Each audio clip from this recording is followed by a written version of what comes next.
Hi, you're watching Floyd Steinberg's YouTube channel. Synido asked me if I wanted to do a review of their K25 MIDI keyboard. And I agreed because 1. This is a very nice color, and 2. I can finally talk about the Yamaha MU15, which I found cheap on eBay. And if you think that's interesting, please join me in this video. Here we go.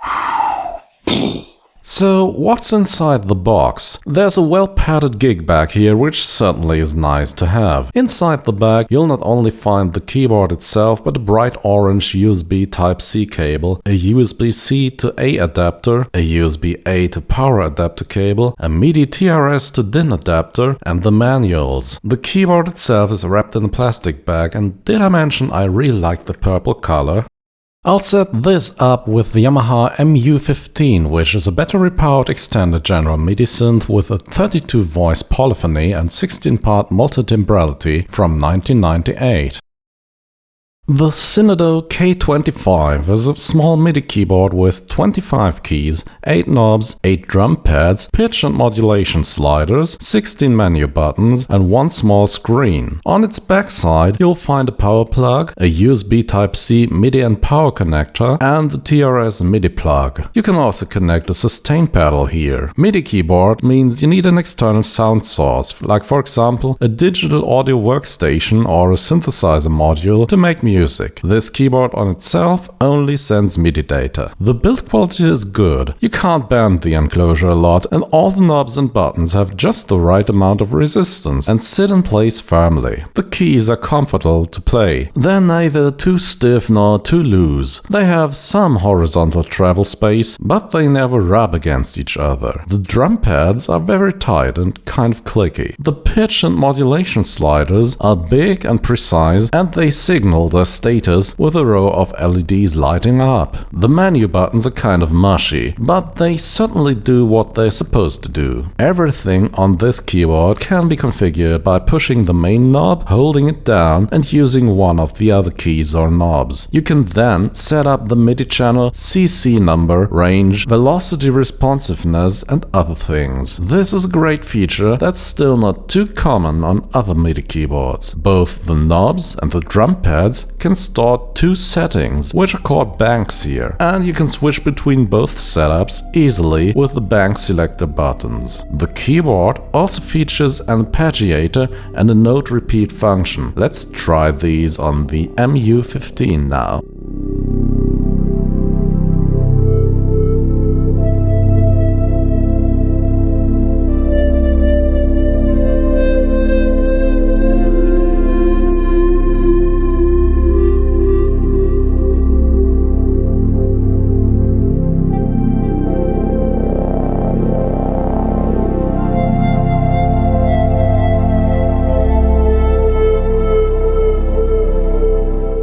The Yamaha MU15 is an extended general MIDI sound module from 1998. It has 32 voices of polyphony and 16 parts of multitimbrality, which means it can play up to 16 different sounds at once. It can be powered with 6 AA batteries in this compartment on the back. This has no sequencer, you have to use an external one, so I'll use the K25's arpeggiator and note repeat function here.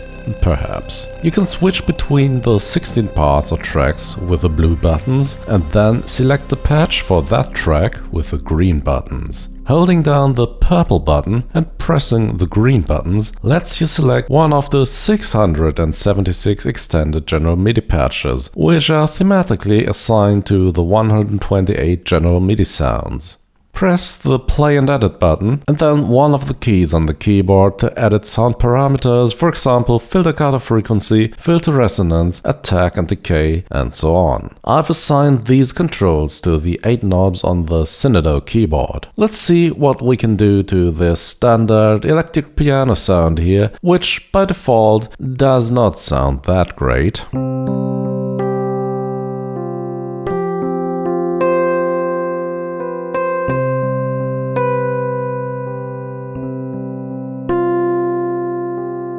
Let's add some chorus.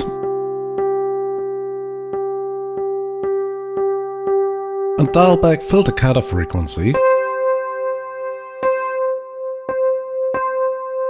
Add some filter resonance,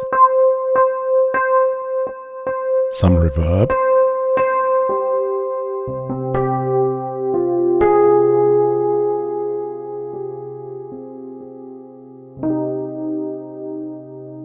and a stereo delay on the so-called variation effects.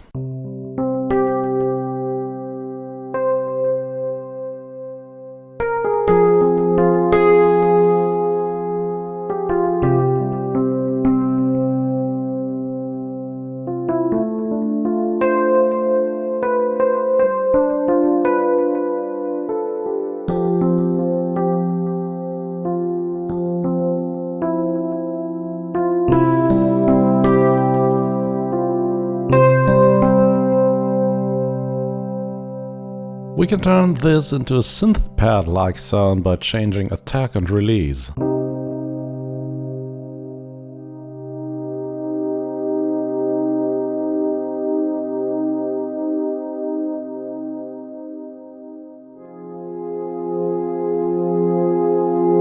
The MU15 can use one so-called variation effect besides reverb, chorus and delay. These effects can add more depth to your patch or totally transform it. Let's browse through all of them on a pure saw wave.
Anyway, the good stuff on these XG machines is in the synth section, for example the synth bass here.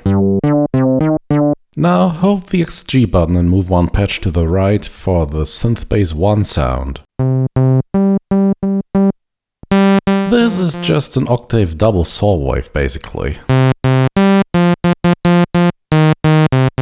I have an 808 drum kit on channel 10 which sounds like this. And now I'm going to use the note repeat function on the K25 to play a 4 to the floor beat on the drum pads. And now I can play the bass on the keyboard. Would be nice if the note repeat function would listen to the latch option, but it doesn't. If you listen closely, you might have noticed that starting to move the knobs caused a break in the note repeat function, and moving the knobs further slows down the beat. And this is unfortunate because the arpeggiator has some very useful features like note memory, random notes, latch and so on, but as it is at the moment, it's not of much use. I talked to Synido about this and they said they'll address this in a firmware update, but for the time being, both the arpeggiator and the note repeat function are very unstable.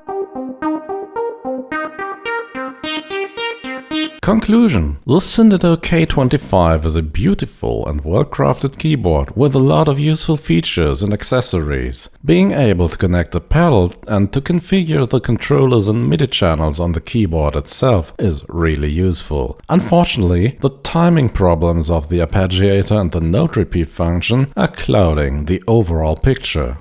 The Yamaha MU15 is one of those devices that are way more useful than you first think. While its acoustic instruments seem laughably dated, many of the sounds show their true potential only when you start using the synth engine and the effects, especially Yamaha's superb chorus effect. The MU15's overall sound is, while not the same, very similar to that of the QY70 and QY100. So if you already own one of those boxes, you don't need the MU15. But if you liked what you heard today here, it might be worth a shot. Here are some more patch examples from the MU15, this time kept stable by the RetroKit's RK008 sequencer.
Yeah, and that's it for today. The Synido K25 MIDI keyboard and the Yamaha MU15 from 1998. So if you think this was a good YouTube video, please do the YouTube thing. As always, thanks for watching, and see you again very soon. Bye bye.